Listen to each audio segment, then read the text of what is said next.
20,000 emails from Jeffrey Epstein's estate have just been dumped into the public record. And once you read them, one thing is crystal clear. Trump is not on the edge of this story. He's sitting right in the middle of it. These aren't rumors. They're emails, timestamps, subject lines, and direct quotes between Epstein and journalists, fundraisers, former White House officials, foreign diplomats, tech executives, and more. Everyone mentioned is innocent until proven guilty. An email is not a conviction. But if you've been told that Trump barely knew Epstein, cut ties in the early 2000s, and never looked back, what's in these messages does not fit that timeline. Start with the basics. Jeffrey Epstein, financier, trafficker, well-connected socialite, arrested in 2006. Arrested again in 2019. Dead in custody under suspicious circumstances. Ghislaine Maxwell, his partner, convicted for facilitating his abuse, moved to a softer facility after a special meeting with the Deputy Attorney General, now allegedly seeking clemency from Donald Trump. Around them, in these emails, you see familiar names. Donald Trump, Melania Trump, author Michael Wolff, New York Times journalist Landon Thomas Jr., Steve Bannon, Catherine Rumler, Larry Summers, Tom Barrack, Linda Stone, Thorbjorn Jagland, a Qatari businessman, not on a chart in his inbox. And over, Trump is either referenced, described, or treated as someone Epstein knows well enough to talk about strategically. Publicly, Trump's line is simple. He knew Epstein socially. They fell out long ago. He hasn't had anything to do with him since. Now look at one of the more chilling emails.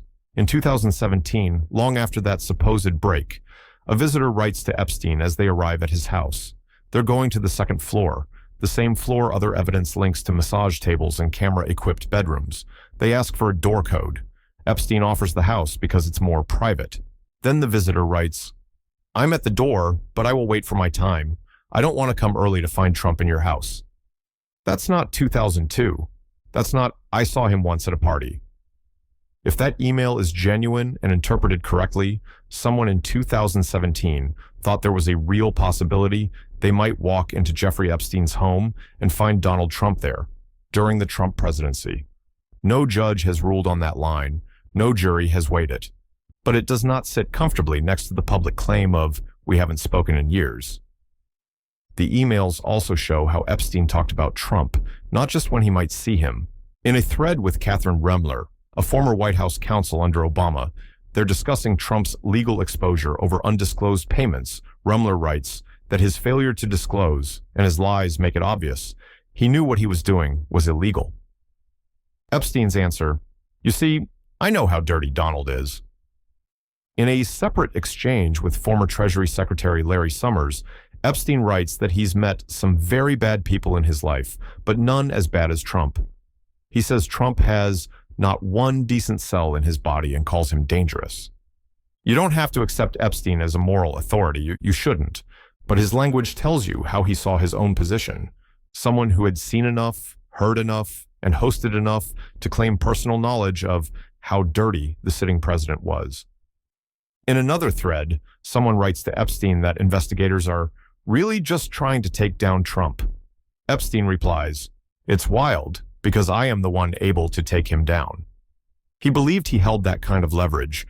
The emails don't tell us exactly what he thought he had, but they do show he didn't see himself as a forgotten acquaintance. The most unsettling pieces are where Trump, Epstein, and victims overlap.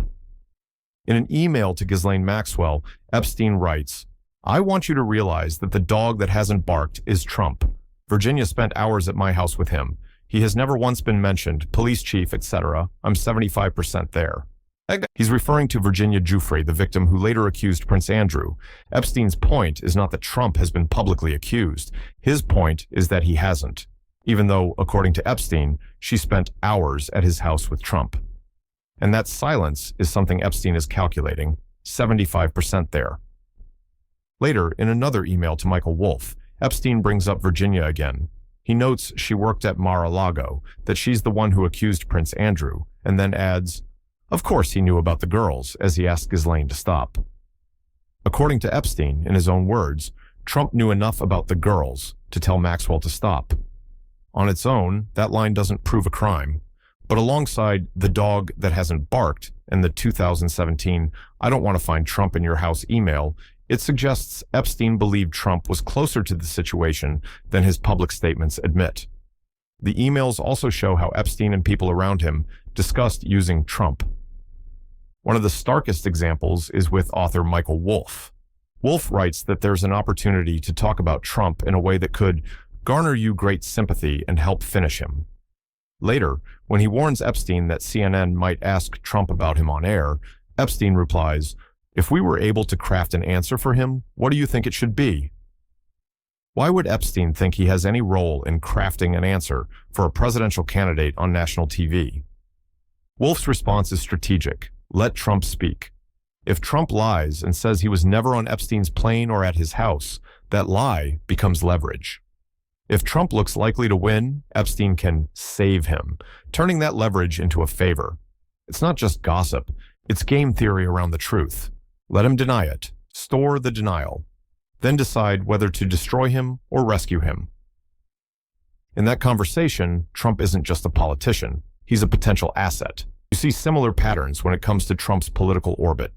In 2016, Epstein writes to Tom Barrack, the real estate investor and close Trump ally who fundraised for him and chaired his inaugural committee. Epstein tells him he gets calls every week from reporters asking about Trump, Mar-a-Lago, beauty contests, and Clinton.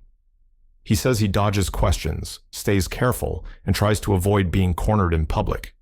If Epstein was irrelevant to Trump by that point, why are reporters still chasing him for Trump stories? And why is he emailing a core Trump insider about how often that happens?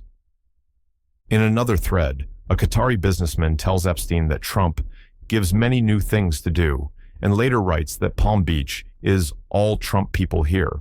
Epstein responds like someone who understands that environment. Then there's Linda Stone, the former Apple and Microsoft executive. In 2015, she emails Epstein, wondering if drugged, distracted voters are why Trump is appealing, asking what he thinks, and even floating the idea of Epstein ending up with a cabinet role if Trump wins.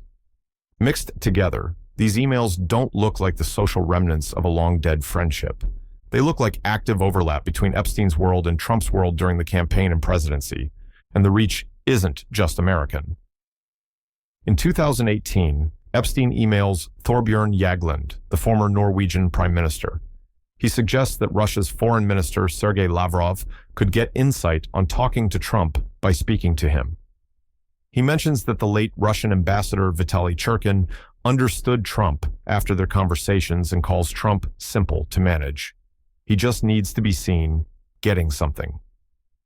Whatever you think of Epstein's ego, that email is still a convicted trafficker positioning himself as a translator of Trump's psychology to foreign officials. At the same time, he's offering journalists photos, warning allies about reporters digging, and claiming he could take the president down. Put bluntly, the emails show Epstein treating Trump as someone he knows, understands, and might have leverage over, years after Trump claims they cut ties. Here's what this does not mean. It does not mean every claim Epstein makes is true. It does not prove that everyone who emailed him committed a crime. It does not replace courts, evidence, or due process. But here's what it does mean. The official story, that Epstein was a distant acquaintance Trump barely knew and walked away from long before politics, does not match what Epstein and his contacts were saying in private. In their own messages, they assume Trump might be in Epstein's house. Trump and Epstein shared hours in the presence of a future accuser. Trump knew enough to tell Ghislaine to stop. Epstein could finish or save Trump, depending on what he said. And Epstein believed he, personally, was capable of taking the president down. The Epstein files just blew open. And whatever your politics, one thing is now obvious. Trump isn't just a footnote in this archive, he's one of its central characters.